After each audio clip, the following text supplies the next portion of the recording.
Welcome to the Play and Faith podcast, where we dive into the world of sports through the lens of optimism, inspiration, and faith. We're on a mission to infuse youth sports culture with positivity and joy while building the largest network of college Christian athlete mentors in the world. Thanks for stopping by. Enjoy today's show. Hey everybody, it is Coach Chris here from the Play and Faith podcast. I am excited. We have got an awesome episode today. It's been a long time coming. We've got the commissioner of the Crossroads League, Mr. Larry DeSimplare. It's going to be a fantastic day. So Larry, I know you are remote, like a lot of our guests are pretty local. So where are you right now and how is everything going? Well, I live currently on the east side of Jackson. My wife is a school teacher here in the public school system, just on the west side, actually, of Jackson. And so we relocated back here. I'm originally from Michigan, grew up in a little farm community in the thumb of Michigan. Man, I did everything in my power when I was a young man to get off that farm. And then when I had kids and grew up, I'd give anything to go back. It was a great way to grow up, and thankful for two amazing parents. My mom turned 84 yesterday, doing wonderful. Wow. So we're very thankful for that. So it was nice to come back after almost a 30-some year hiatus. Wow. And just coming back to Michigan, being close to family. Has been really special, especially as both my wife's mom's getting, our parents are getting older, and not that right now they've been tremendous. They haven't needed our care or any of that, but it's nice to be around them here when and if it ever does happen. Good to have you around, right? For sure. So back Yeah. home in Michigan. So obviously it's been quite a journey. So I'm going to start with one that some people at home might be snickering right now. And I bet a lot of people are like, I really don't know the answer to this one either. So Mhm. we have tons of coaches on. We have tons of athletes of all ages, high school, college, professional. You are our first league commissioner to come up with athletic directors. So what does this job entail? Because I think for the average person, they just picture like Adam Silver and, maybe Roger Goodell, and they seem to be just like meat shields for complaints, and they show up at events. But like, what exactly are you doing? This is a really big job that you're doing. So tell me a Yeah, little bit. yeah. What do you do as the commissioner of the Crossroads League? Well, I can guarantee you my salary has a lot less zeros than Yeah, those folks yeah, do, and that does Goodell's not. doing all right. Yeah, that's no complaint as to I love my job. It's weird, right? I spent 30 some years as a coach, and I got a call 9 years ago from a friend who said, "Hey, I'd love for you to take a look at this job," and I really kind of blew him off and said, listen, I'm a coach. I don't know really Yeah, the first thing about administration, and it's a lot of his things were, listen, Larry, you're a people person. This is kind of the nature of the business, and he's right. There's a big component of that. The part he didn't talk about was the backside part of it, about when you have to work on procedure manuals and rules and somewhat enforcement of rules. That becomes a yeah. little bit more Very different of than a coaching, challenge. right? Yeah, it's a little bit more of a desk Yeah, job component where, for like sure. coaching and you're a Yeah, basketball coach, it's get some wins, get some losses, how we defend in ball screens, what are our sub you bet. rotations, and a lot different life now. Chris, that's exactly right. I tell people all the time, hey, if you want to talk pick and roll offense or pick and roll defense, I'm your guy, man. We can talk for hours on just that one subject. I might bring you into my But girls today then. there you go. We're struggling a little. But when you start talking about Robert's Rules of Order and how to run a professional meeting Oh, and wow. how you put forward proposals and how Yeah. you change legislation or how you even create legislation, and whether it's a bylaw or a procedure manual or a guideline, and those are the things that are probably the most tedious for me. And Yeah. in fact, this morning before I got on the call with you, we're putting together a new form just to try to we always want to make the student athlete experience just a little bit better. Sure. And again, our league is special. We fall under the umbrella of faith, which makes Yeah. vast majority of our coaches work really well together. Honest, a lot of tons of integrity, That's a but it great league. also is really super competitive. And when it gets really super competitive, we all have moments. I've often said competition is great. It can bring out the best and it can bring out the absolute worst in all of Oh, us. I think we've all So been there. I think that is one yes, of the big misnomers that I said when I put this out is that people, because we obviously have a faith-based component. It's called Play in Faith. There's sure, a cross in the logo. We're not going to beat you over the head with it, but at the end of the day, we are unabashedly Christian in our mission while we you love bet. sports, and that's the vehicle. But being a Christian doesn't make us perfect. In fact, it makes us almost more openly willing to Yeah, admit that we are not. And absolutely. sports does, I don't know what it is. I said it to my wife, like we've been to a bunch of tournaments this weekend, and every single sporting event we go to, there's at least one thing where we look at each other and we're like, oh my goodness. Like just this Yeah. weekend, we're at a volleyball tournament. I look over at my wife and I'm like, I think these folks have money on the game. They know these girls are 11, right? I mean, it was like crazy. They're running onto the court because the score was wrong with like the 10-year Right. old. I mean, yeah. So sports brings out, it brings out some emotions, man. So how do you manage all that? Because obviously you've got a bunch of member institutions. Yeah, While they all have the same basic goal, everyone is going to be looking out for their particular university first, but as well they for should. sure. So Absolutely. how do you balance some of that as you're dealing with all these sports and all these schools?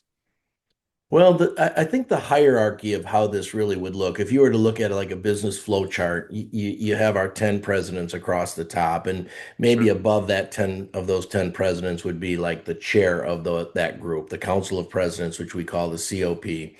They Okay. have a chair, and then that person is in charge of organizing our meetings, and I work with them on putting together whatever it is that they want on the agenda, stuff we need to deal with. And then underneath them would be me as the commissioner, and then my spokes would roll out to the 10 athletic directors. And so I often say I work for the 10 presidents and I work with the 10 athletic directors. And ultimately, though, our athletic directors are really the people that they're the real decision makers in Yeah. this group. And again, I wouldn't say you have to be humble to be a commissioner by any means, but you have to be a good listener. Oh, I'm You sure. have to you Yeah. have to hear what people have to say. You have to take in their consideration, take in their point of view, and then on occasion you have to disagree, and Yeah. you have to try to think about it from the standpoint of what is the big picture for the league, not Hmm. just for your specific institution. And sometimes that can be the most challenging part of it. And Yeah. simple stuff, right? Like if somebody if and we don't have this happen very often, but I want to support my athletic directors when they are in a moment of crisis, or it could be something with a coach, could be ejections, could be language that doesn't represent us, it could be behavior that doesn't represent the league. And so you try to help manage that. And in the second component of the way that looks, I often say, in a very much more dumbed down version, but also very important. I'm really kind of like the mom and the dad of the league, in the sense that as moms, and especially like my mom, and hopefully, right, those who've got great moms, they're the great encouragers, they're the lovers, they're the ones that put their arms around us the most, Sure. and you know have us believing in each other. And then when we're in trouble, they also say, "Wait until your dad gets home." Hammer And comes. then that's the part where it's not the enjoyable part, but I do Right. find over the time that I've been doing it, maybe the most important thing is consistency, right? Like Yeah. you just got to really be able to try to see things clearly. I'm sure. I mean, again, I think back to people like Mark DeMichael, who was the athletic director at Indiana Wesleyan, and Chad Briscoe, who is our current national athletic director of the year. Right, Yeah. he's the Chad's been on NAIA's here. choice for the national director of the year. He They're was our great very first mentors. episode. Chad was our Yeah, I very mean, first Chad's episode. great. Yeah, Mike he's awesome. McCaffrey, who's at St. Francis, is tremendous. I mean, those Yeah, people really kind of guided me by my hand and said, "Okay, Larry, listen, you've got some things that you're really good at, but here's some things that you really need help on." And they were patient, and sure. hopefully we've been able to serve the league well. It's provided some kind of unique opportunities at the national level, so I've got some responsibilities there now, with a couple more coming ahead that are kind of time consuming, bigger picture deal. But you also got to have the good balance of not just what's good now for the Crossroads League and pushing Crossroads League agenda, but what's good for the entire NAIA. See, I think that's what's tough. And I think coaching background might actually help here because I was just working on an article this morning where obviously I coach little kids in comparison to college athletes. We run like our youth development program. but we're already getting to the point where as the kids get older, we're having some of those tough conversations. Everybody wants to play. We're reaching the age where that's not realistic. And sometimes Yeah, I can give you honesty, compassion, care, but I may not always be able to give you the answer that you want. Right? It's like the all-star snubs every year. People screaming from the mountaintops of who got left off. And it's like, sure. okay, perfect. I agree. He's an all-star. Who do you want to remove? Yeah. Oh, right. Right. And so I imagine you're in a lot of these situations, just like coaching, where there is a overarching league goal. There are some individual goals from different people. So I think that's I mean, it really is like you're a coach because you're Ye- trying to get a win and a positive result, but also manage everyone's satisfaction and growth, and that's a lot. Yeah. That's a lot. Well, you hit two really good topics. When I was coaching, I used Ephesians 4:15 all the time, that truth and love is really important. Some coaches can deliver truth without a whole lot of love, or what doesn't appear to be a lot of love. But Yeah. truth is really the ultimate sign of love. Like when we're really willing to tell them the truth, then, and again, as the coaches, we happen to be the leaders of that team. Same thing I would say to my kids, especially when they were growing up, is like, listen, I may not be the dad that you want, but I am always going to be the dad that you need. Mhm. Same thing for us in coaching, right? Like we, Yeah. fair is not equal, equal is not fair. There's a reality, and there is It's always different so levels, hard at every right? age too as they get You older bet. and older. It's a tough transition. Like my fifth grade Yep, crew, like we take some losses because you know what? Everyone's gonna play and yeah, could we have won? Who cares, right? We're not trying to win a you bet. U10 like a national title, like who cares? But as you get into eighth grade, high school, no, and then obviously at the college level, there's no For more sure. no more coddling. But I think there is a little bit though, right? I mean, with the transfer portal, like Oh God, yeah, how do we balance wanting to make sure this person stays in our program, but also what's best for the team? So I do think like I know you joke like I'm just a coach. It actually is a really cool background for this level of leadership and balancing all those dynamics. So let's dive in. Tell everyone about a little bit about your coaching background because obviously yeah. I Well, I try not was. to do all hoops talk on here, but man, the hoops people just find me. It's my I just love it too much. I don't know. Well, we could spend 2 or 3 more podcasts on the disaster of NIL money and where college Oh, athletics is. I know. I just sent I a don't know how couple you guys do it. articles. Oh, I don't know. Maybe about 2 or 3 weeks ago. I think it was Sports Illustrated wrote a huge article on Rutgers and the amount of money they're lose have lost since joining the Big Ten. And Rutgers is one of the places I coached at in my tenure, so it caught my Yeah. attention just Well, because of Cronin went that. off And about that too. The UCLA oh, coach, Mick sure, Cronin, just went off absolutely, about like, hey, this guy's an amazing coach, but I mean, yeah, we have very disparate payrolls, and it right. just doesn't sound normal to people who are longtime college basketball fans. Like, wait, what? Well, if anybody listens closely to Mick Cronin, he's going off on something almost every day, and Yeah, sometimes his own players, right? it's a He's lot. the first coach I've ever seen who ejected his own player during the game at He's had Michigan a State. I'm wild like, week, man. He's like yeah, railing against that. But anyway, yeah, Rutgers, your yeah, school that came up there because he was talking about like, hey, Pikiell's an amazing coach, but I mean, what's he he supposed to is. do? What's he supposed to He do? is. I'm a huge fan of Steve Pikiell, Yeah, and again, it's a lot of coaches removed since we were there, but and it goes. But anyway, I was really fortunate, Chris. I became the head basketball coach at Concordia College at the time, Concordia University, when I was 23 years old. I had crazy. a teaching degree and I had been named the high school boys basketball coach. I was going to teach mathematics at Jackson Northwest, right here. My wife actually taught there for a few years when we moved back here.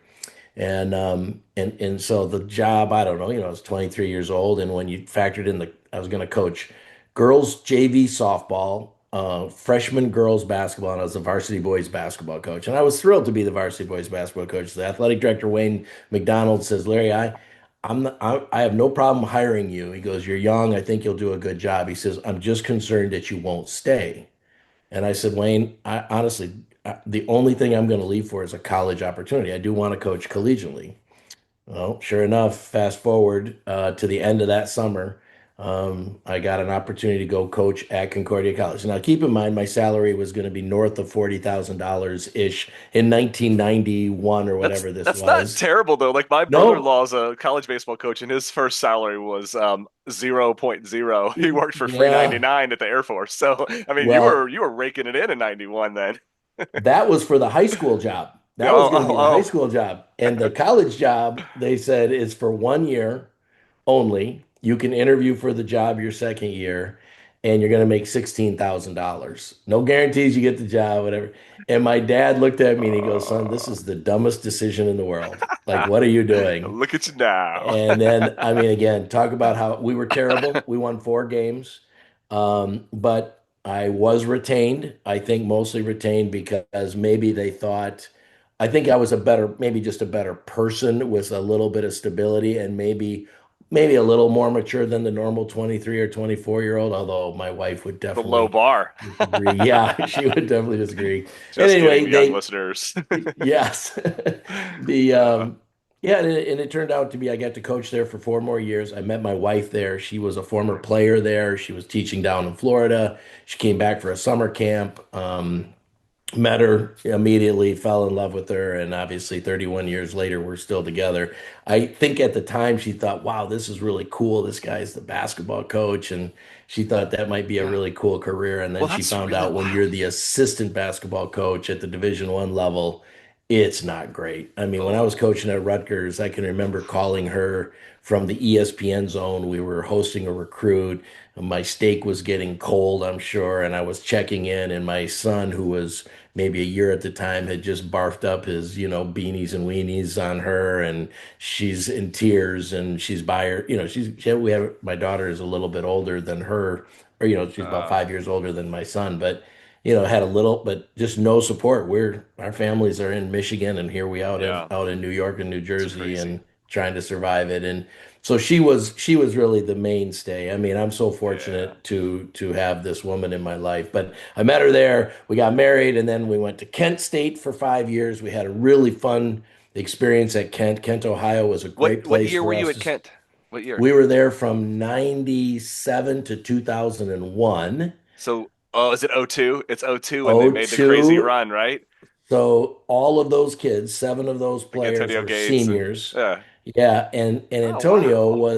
was a Get out kid. of We here. didn't coach Antonio, but played a part in helping him get there. And then so Trevor Huffman, Demetric Shaw, Andrew Mitchell, Jeff Wow. Vaughn, John Wharton, like there were some amazing young men, Eric Thomas, that were a part of that team that went on. Yeah. And in the year before, we had beaten Mike Davis in Indiana in the first round of the tournament. Then we lost to Cincinnati in the second round of the Yeah, I tournament. don't know why I Um, remember this. I have nothing to do with it. I'm just a child, yeah, like screaming at my TV. But I'm like, wait a second. I knew you had been at Kent State, and then it just dawned on me, and I'm like, so I was just out of college and was living down in Florida, and my dad just to do a little trip. That game was in Lexington.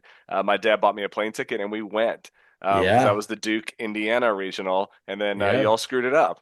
So Well, think about that too. Like, I mean, the well, Indiana was that year, the year we screwed it up for sure. But the yeah. next year, I mean, think Indiana was a team Kent State was a game away from going to the Final Yeah, Four. yeah, we were at that one. That one was crazy. Yeah, because like Duke was there And too, and they got right, I upset mean by IU. And, Coverdale and those guys from yeah, Indiana, uh, they had some Fife, yeah, right? yeah, Dana's yeah. been a great friend of mine for a long time. That like they just like anybody else, if Kent State would have played anybody else, I mean, if you would go back to that game, Indiana might have hit like their first seven threes. Like they were just they you could just tell that there was still that hangover from what we had beaten them the year before.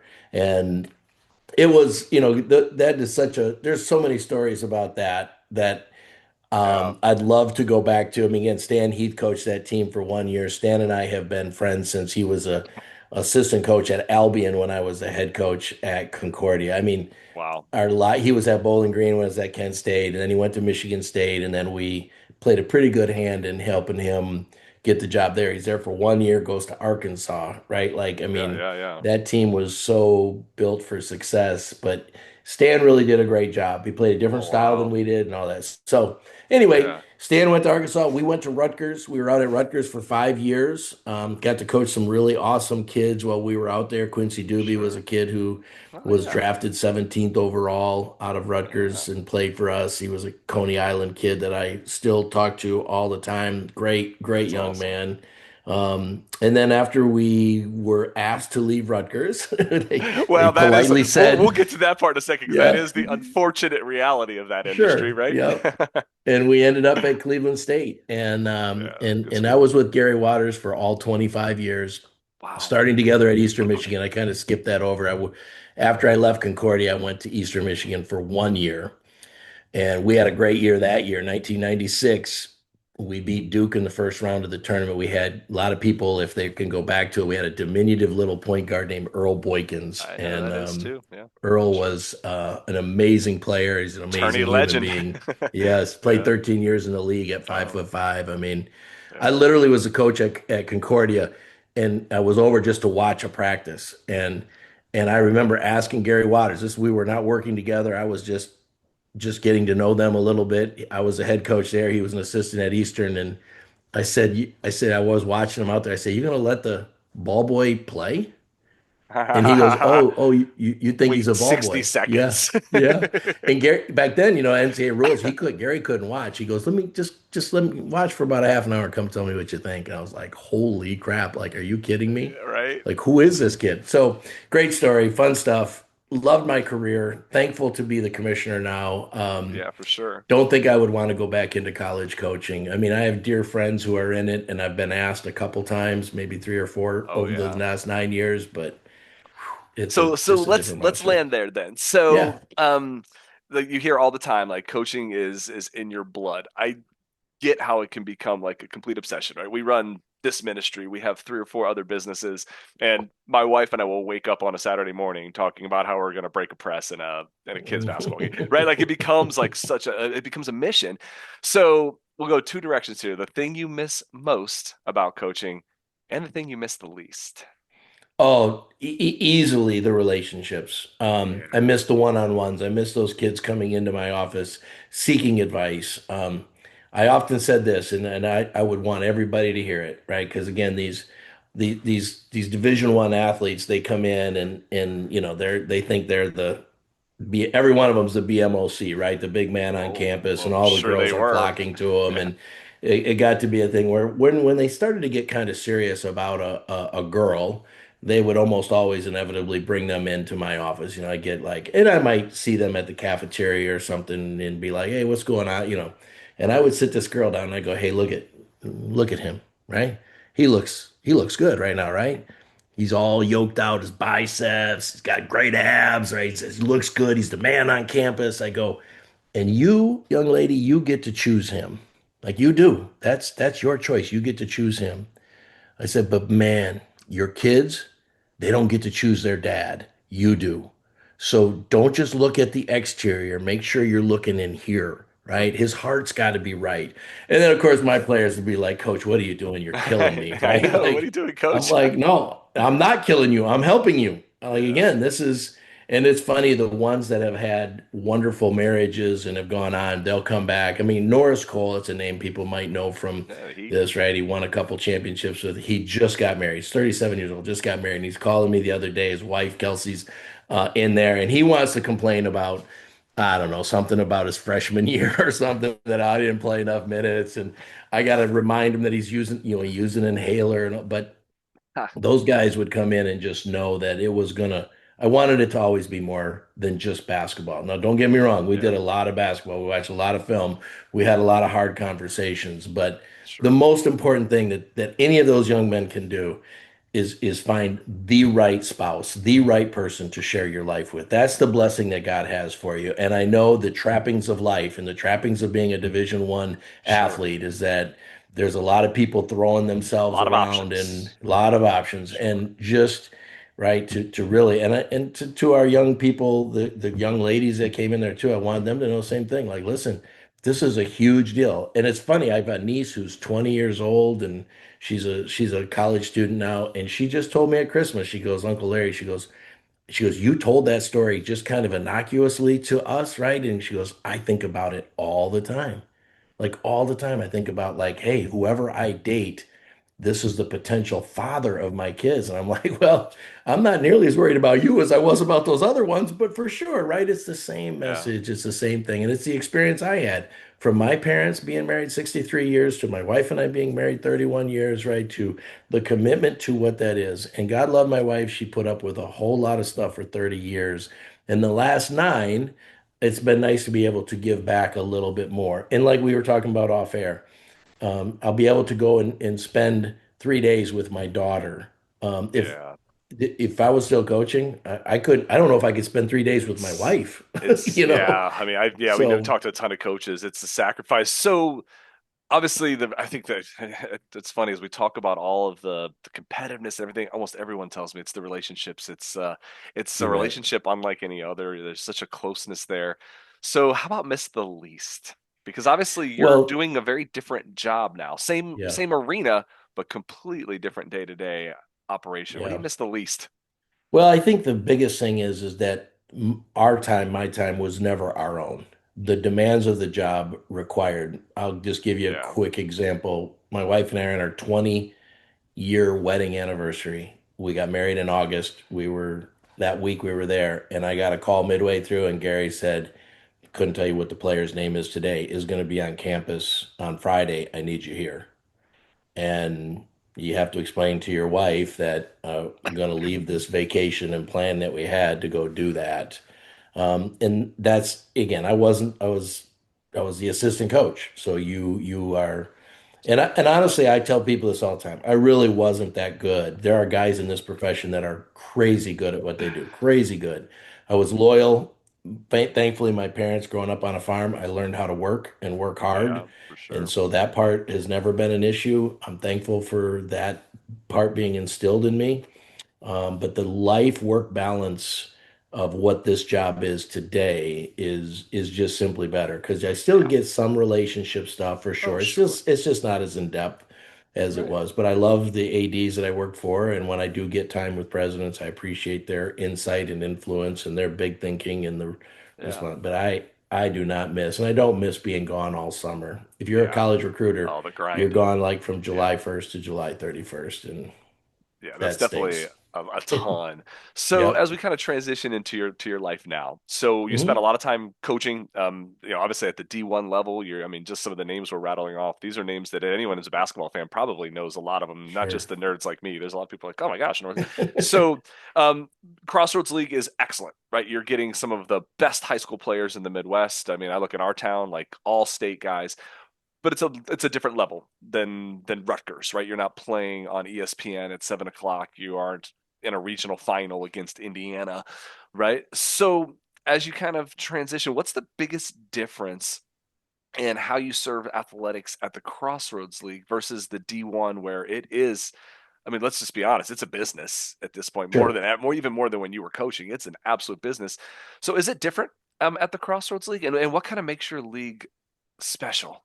I've got my opinion, Yeah. but Well, 100%. I mean, I think just again, I'm so fortunate because we fall under the umbrella of faith, and it's not yeah, just something where it's words. Um, it's really it's seen in action. And again, we have moments.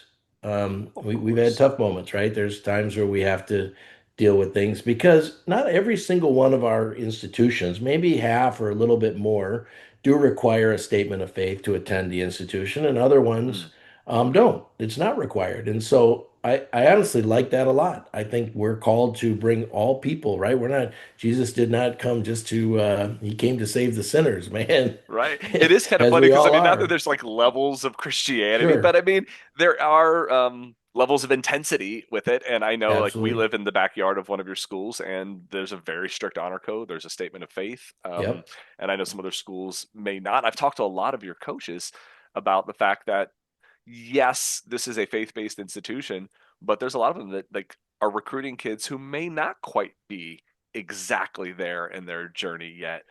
So Well, that's to a be very that good, for unique sure, dynamic, right? right? Yeah. Yeah, I mean, you're when your league has got I mean, Gray spent a whole bunch of time at the number one team Oh on the yeah. men's side, right? Bethel's really good. Indiana Wesleyan's really good. Like and Yeah. that's just the top three or four, right? Right. Oh yeah, your programs are incredible. We've had like Jason Lukowitz was on your AD over Yep. at Bethel, and then well Kyle Mangus, NBA player, was one of our Yes. first guests too, IWU legend, and so yeah, Yes. you guys are playing big time sports like across the board, No not just question. basketball. Like every sport, but it is a little different mission. Um, but does that mean that winning is not important? Oh no, for Exactly. sure. You take go back to I'm going to screw up who gave this quote, but winning is not our purpose. Winning is always our goal. It's not our purpose, right? Hmm, That I is like it. that's a great statement by an author. I'm sure he's back here on my We'll notes, make but our folks Google it. No, I think that's an yeah, awesome way to look at it. That there's a big difference between not caring about winning and not being willing to win the wrong way. for And I just sure. think that we just lack nuance in everything. Even when we talk to youth coaches, they're like, "Well, we just care about player development. We don't care about winning." And I was like, "Well, Yeah. I don't see why those are mutually exclusive goals. Well, Like, for sure, right? can't we care I, about all of those things and just still do yeah. it the right way?" Yeah, I think we want you, everybody wants to win. It just depends Sure. on, do you want to beat somebody and just because they're less talented, right? Talent is going to win out everywhere. So that's why recruit, right? If you were to Yeah. talk about, my boss used to say all the time, guys, there's six ways we win: recruiting, recruiting, recruiting, scheduling, scheduling, scheduling, right? Like it's pretty simple, right? It is. And And it is the truth. if you get better talent, you're going to have a better chance to win. And then you implement your philosophy and you implement your culture and you Of put those course. things together. And I am 100% agreeing. When you're in youth, it's got to be about get those kids to love the game, be it united, teach them how to be great teammates. Because think about the natural outcomes. And this is just for me as a coach. I went to church every Sunday morning, and just the average person. Now, when my daughter and son were playing in high school and or in college, you go to church Sunday morning. Games are always Saturday. Hey, how'd you guys do? Did you win? No, first question. Yeah. How First many points question. did you Did you score and win? did you win? Yeah. Yeah. And then the next thing is, if you didn't win, if you were a kid like my kids, well, how'd you do? How many points you got? Oh, you scored 18. Oh, great, good for you. We are, again, it's not there's nothing bad about it. There's Sure. nothing there's it is just the normalcy of what people would ask in polite conversation, Yeah. to say like, oh, okay, even though you lost, you played really well, so good, you should feel good about yourself. So we are indoctrinating our kids in this bad way, and it just goes to hyper speed when you get to collegiate, because those kids have been told how great they are. I mean, it was Jim Boeheim. I mean, this is years and years ago. Right. No, not Jim Boeheim. Bobby Cremins. Bobby Cremins, the old coach at Wake Forest. I think where about no Georgia Tech. Georgia Tech. Bobby Yeah. Cremins at Okay. Georgia Tech, and he said, "God, and Bobby Cremins got that New York accent, right? And he's like, we tell these kids how great they are for 4 years, and then we get them on campus, and we got to tell them how terrible they are, right? Like." He really kind of identified when you're recruiting these kids, you're just Yeah. telling them, yeah, you're the guy, you're going to run my program, blah, blah, blah. And then all of a sudden you get him on campus and he turns the ball over 7 times a game. You're like, yeah, I can't have you out there. So that part is definitely winning is a value to it. That is the thing that, again, if I was to be honest, the reason why I have any leadership responsibilities at the NAIA is not because I'm very smart or articulate.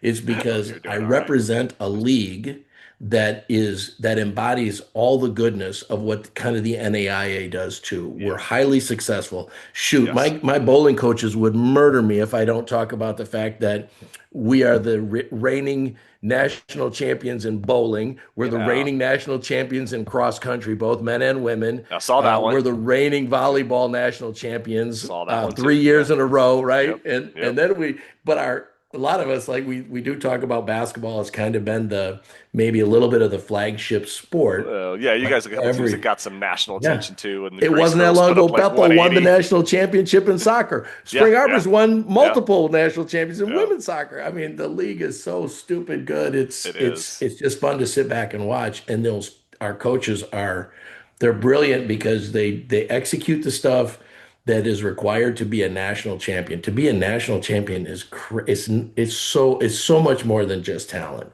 Talent matters, no question. Sure. everywhere we go, talent matters. But when you can blend all of it, oh my gosh, that's when you get to that superior level. Yeah, well, you guys just have such amazing institutions, and one of the things as we kind of wind down here, I always joke that I try to shoot for a half hour. I know I never make it. we didn't make. We're I already way wind up talking over. for like That's 10 right. hours. But as we kind of like wind it down, and you look at one of the conversations I find fascinating. I think I've had it on some degree with a couple of your ADs, specifically. I believe it was Chad, like way back. This There's this notion in youth sports, especially AAU culture, where everything's D1, D1, D1, get that scholarship, push, push, push, push, push. And we talked a lot about like, look, there's nothing wrong with that, right? And look, you guys aren't recruiting head to head against Duke and Kentucky.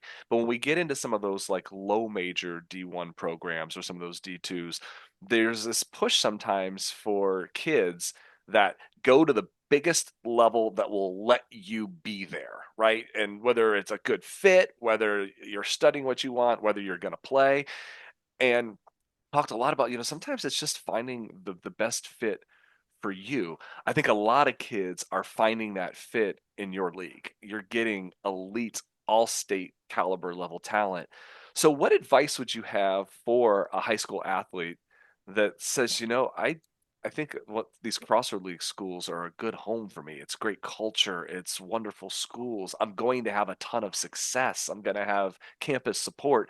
So, what advice would you have for someone who's trying to get there? Because the standards are a little different at a Crossroad League school than they are at like a JUCO or a typical D2. Yeah. Listen to the Play in Faith podcast because I think you just nailed it. Honestly, I mean, Good all of plug. those things, again, I was talking about my nieces. I have a 17-year-old junior niece, and I won't even mention the campus I was at, but I was on a campus and I called my sister and said, make sure you bring her here. She needs to see this, right? Like she just Yeah, needs to witness what's going on here. And because I'm not thinking she's not going to play a sport, I don't think. I mean, but I just want her to be around people that have this mission mindset that have a bigger. And again, if you're thinking that you're going to the NBA, again, Kyle Mangus exactly. You is can going to get have there an from here. opportunity, right? Yeah, unreal. But that's a byproduct, right? When we took Norris Cole, right? Norris Cole was going to go to a Division II Walsh University. I mean, NAIA Walsh University. It's now Division II.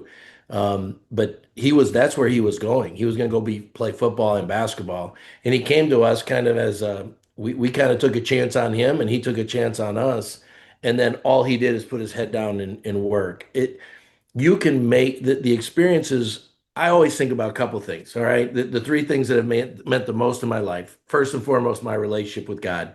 Thank goodness for my mom and dad Yeah, that presented that, gave that to me, and made it a part of my foundation. And it got only enhanced when I went to college. I was so fortunate because I played in a school in this league, right? So that's special to me. Like there's a sure. uniqueness to that.